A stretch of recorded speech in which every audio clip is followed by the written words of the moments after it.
রাজুর বাবা দিনে মোটামুটি 300 থেকে 350 টাকা ইনকাম করেন, কিন্তু তার 25 বছর বয়সী ছেলে রাজু এই ইনকামে মোটেও খুশি না। সে প্রায়ই বাবার সাথে ঝগড়া করে তার বাবার ক্ষুদ্র ইনকামের জন্য, কারণ তার অনেক ইচ্ছাই তার বাবা পূরণ করতে পারে না। তার এই সামান্য ইনকামে তাদের 5 জনের সংসার হয়তো কোনো রকম চলে যায়, কিন্তু রাজুর অনেক বায়না থাকে যেগুলো তার বাবা পূরণ করতে পারে না। তার অনেক ইচ্ছা একটি ল্যাপটপ কিনবে আর একটি কেটিএম বাইক কিনবে, কিন্তু তার বাবা সেটার জন্য টাকা দেয় না। দিবে কোথা থেকে? সে যে টাকা ইনকাম করে তা দিয়ে তো সংসার চালাতে কষ্ট হয়ে যায়। কিন্তু 25 বছর বয়সের ছেলে রাজু তার বাবার ইনকামে কোনো সাহায্য তো করেই না, সারাদিন বন্ধু বান্ধব আর ফোন নিয়ে পড়ে থাকে। বাবা মা বারবার বলা সত্ত্বেও কোনো কথাই সে শোনে না। বাবা তাকে মাঝে মাঝে বলে, তুই কিছু একটা কর, আমার তো বয়স হয়ে যাচ্ছে, আমি তো এখন আর সংসারে ঘানি টানতে পারছি না, কিছু একটা কর। বাবার এমন কথা শুনে রাজু রেগে গিয়ে বলে, খাওয়াতে পারবে না, পড়াতে পারবে না, শখ পূরণ করতে পারবে না, তাহলে ছেলের জন্ম দিয়েছো কেন? বর্তমান যুগে টাকা ইনকাম করা কোনো কঠিন কিছু নাকি?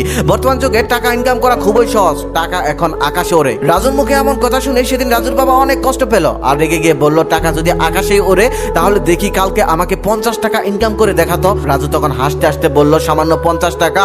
এই 50 টাকা তো আমার হাতের ময়লা।